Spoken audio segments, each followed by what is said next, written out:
Agora, para os cinéfilos de plantão...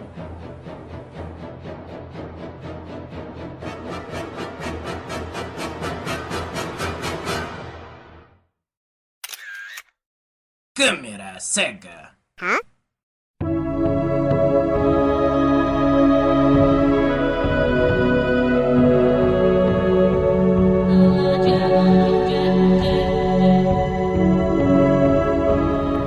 Fala galera do Câmera Cega, e hoje vamos falar da série Os Irregulares de Baker Street, ou The Irregulars no original, série de aventura que transita entre o drama e o sobrenatural, que estreia aí no catálogo da Netflix nesta sexta-feira, dia 26 de março, criada pelo Tom Bidwell, e que, é claro, como alguns de vocês talvez já tenham lido, ouvido a respeito, ou até mesmo pelo título já estejam imaginando, se passa no universo das histórias de um dos detetives mais famosos da nossa literatura, nada mais nada menos do que Sherlock Holmes. Enquanto jornalista, eu tive acesso antecipado aos 8 primeiros episódios que compõem a primeira temporada da série e trago para vocês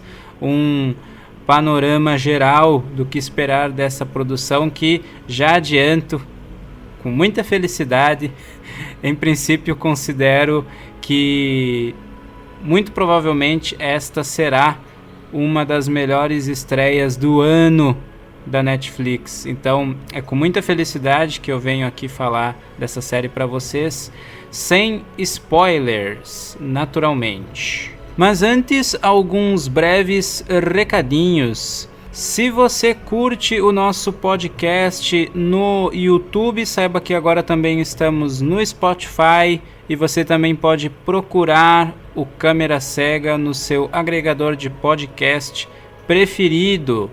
Se não está inscrita em nosso canal no YouTube, inscreva-se, deixe aquele like favorito neste episódio para dar aquela força para o nosso canal. E você também pode interagir conosco nos comentários, seja em nosso canal no YouTube, seja em nossa fanpage no Facebook. Será sempre um prazer estar interagindo com você. E por fim, para quem não sabe, além de jornalista e podcaster, eu também sou escritor, e no final de 2020 lancei o meu segundo livro, o romance Você e o Fim do Mundo, pela plataforma Clube de Autores. E na descrição deste episódio você encontra o link de acesso à página oficial do livro, e pode estar conferindo a capa, a sinopse, e se tiver interesse, solicitar o seu exemplar no formato físico, em papel ou digital. Sem mais delongas, vamos falar da série Os Irregulares de Baker Street.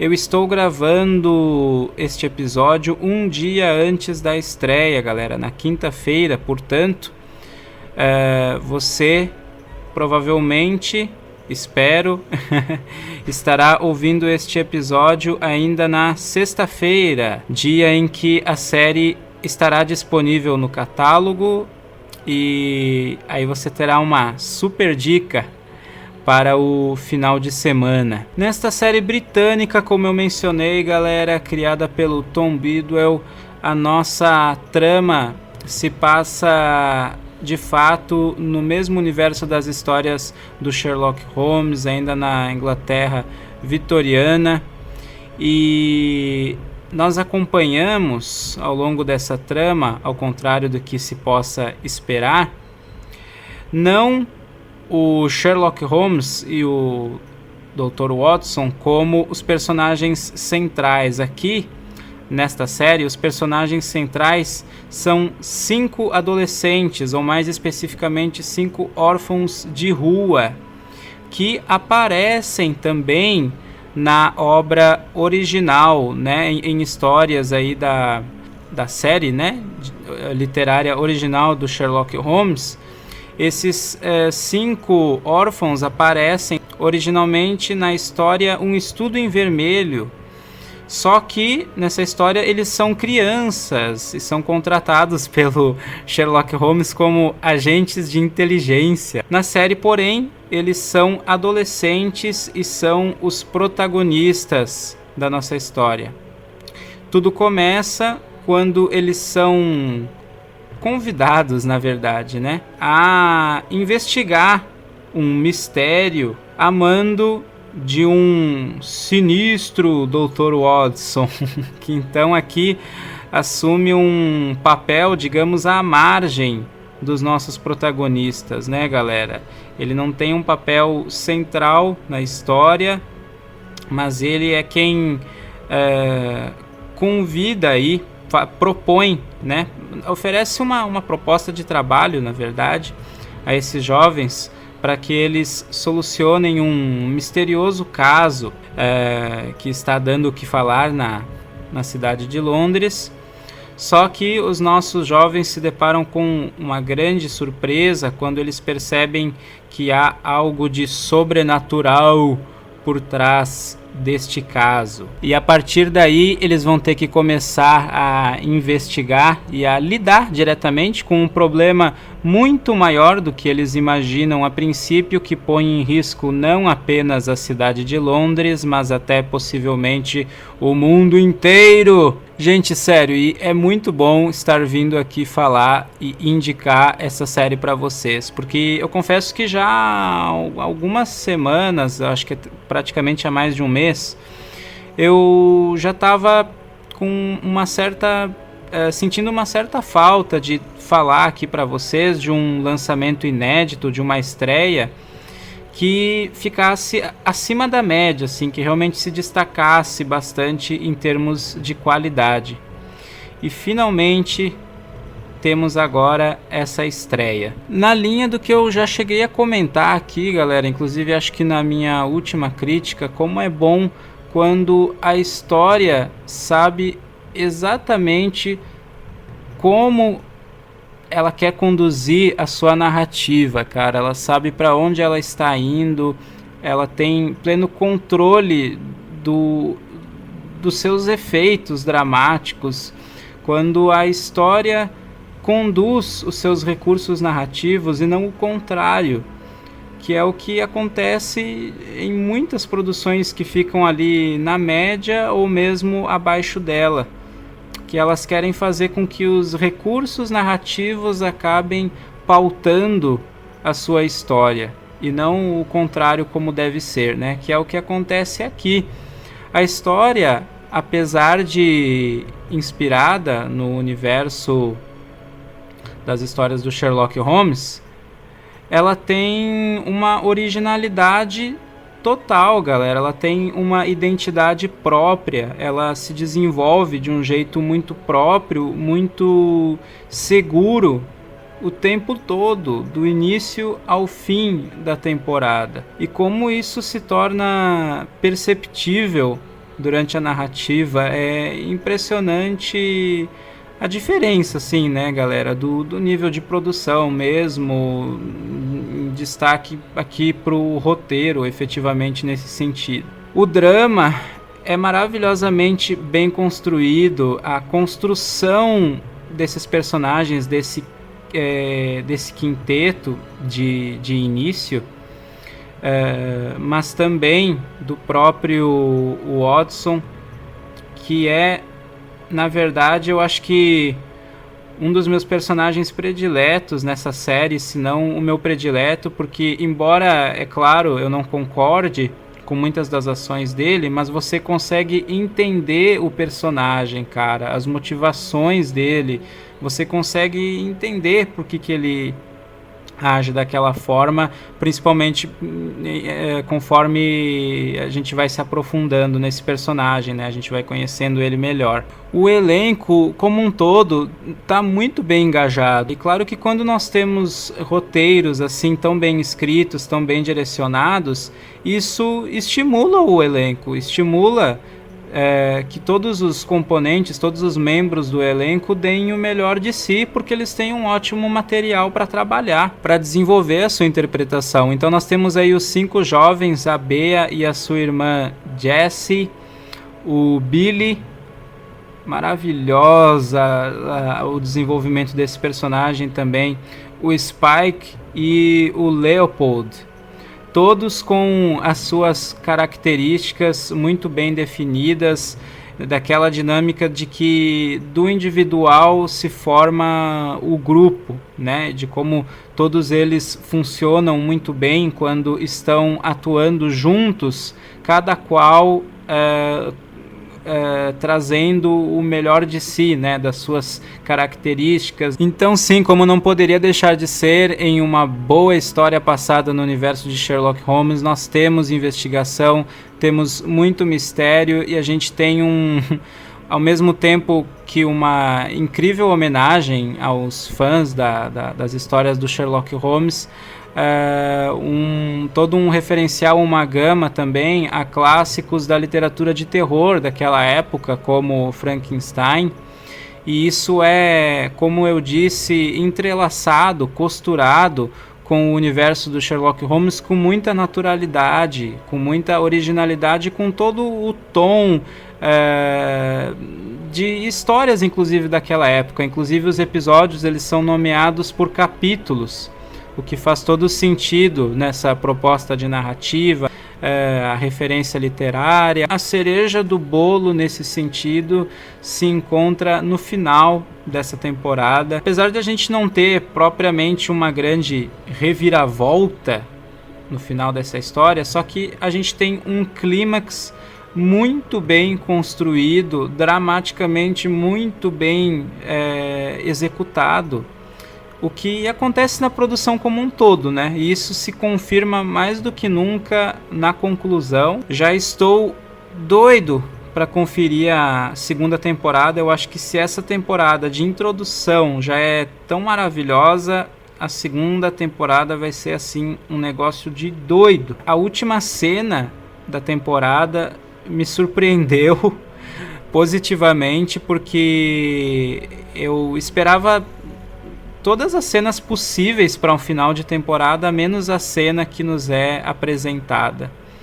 E mais do que nunca ela mostra o quanto a série é original, o quanto ela tem personalidade, a habilidade com que ela transita por esses gêneros e explora esses recursos narrativos com tanta segurança e naturalidade, né? Um final de temporada assim lindo, que me faz pensar mais do que nunca no que está por vir nessa segunda temporada. Sim, o Sherlock Holmes também vai aparecer em um determinado momento da primeira temporada, é claro, e ele é mais do que bem homenageado, eu acredito, para os fãs.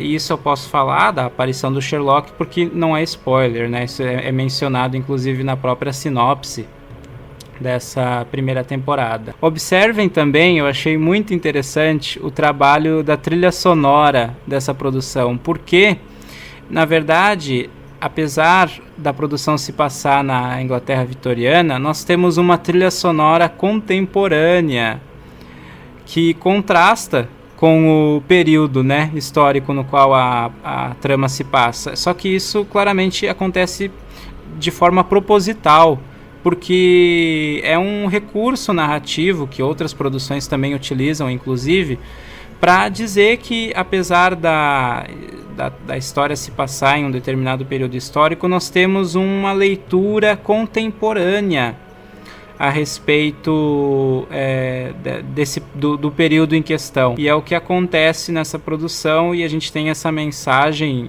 muito bem e brilhantemente também passada pela trilha sonora. Se fosse para dizer assim, poxa, qual episódio da temporada que eu menos gostei, talvez o episódio que tenha uma leve quebra de ritmo seja o quarto episódio, que na verdade ele funciona como um episódio de transição da primeira para a segunda metade da nossa temporada. Mas ainda assim, eu acho essa quebra de ritmo, ela em parte até se justifica por ser um episódio que tem essa função, efetivamente, de fazer essa transição entre a primeira e a segunda parte, digamos assim, da nossa história. Na linha do que eu comentei acerca do final dessa temporada, vale destacar também que nós temos um arco fechado de história, galera. Ou seja, nós temos um início, meio e fim para a história dessa primeira temporada, só que nós temos o que eu gosto de chamar de final convite, que é um final que funciona como um final por si só, mas que deixa aberta a possibilidade, muitas possibilidades para a sequência dessa história. E sim, essa vontade da produção de dar prosseguimento a essa história fica muito clara, galera, pelo modo como a história termina, essa última cena. Então, então, gente, para essa produção é com muita satisfação que eu deixo aqui a nota de 4,5 estrelas de 5. Deixo essa super dica. Eu acredito que com certeza a série vai ser um grande sucesso. Esse nosso quinteto aí vai arrasar. Já tô vendo muitos comentários bombando nas redes sociais a respeito dessa produção. E reforço aqui que sim, provavelmente esta será uma das melhores estreias do ano da Netflix. E espero que não apenas em termos de qualidade, mas também de repercussão. E acredito que sim, haja uma grande chance de que o seja um dos grandes sucessos do ano da Netflix em termos de repercussão. Quando você estiver ouvindo esse episódio, a série já estará disponível no catálogo. Então corra lá, reúna sua família com bastante pipoca e divirta-se nesses 8 episódios da primeira temporada de Os Irregulares de Baker Street. Espero que a ansiedade sua para a segunda temporada não fique tão grande quanto a minha quando você finalizar aí os episódios. Ou tem ansiedade porque é uma ansiedade gostosa, né? E a gente vai poder discutir, teorizar sobre os acontecimentos que estão por vir nessa segunda temporada, que eu acredito que com certeza será confirmada, né, pessoal? Ainda não encontrei aí um anúncio acerca da confirmação de uma segunda temporada. Acredito que ainda não ocorreu, mas em princípio não tenho dúvidas de que essa confirmação ocorrerá. Um abracéfilo para todos, aquele abraço cinéfilo. E Netflix, mais uma vez, muito grato pela oportunidade de conferir mais essa produção um pouquinho antes da estreia.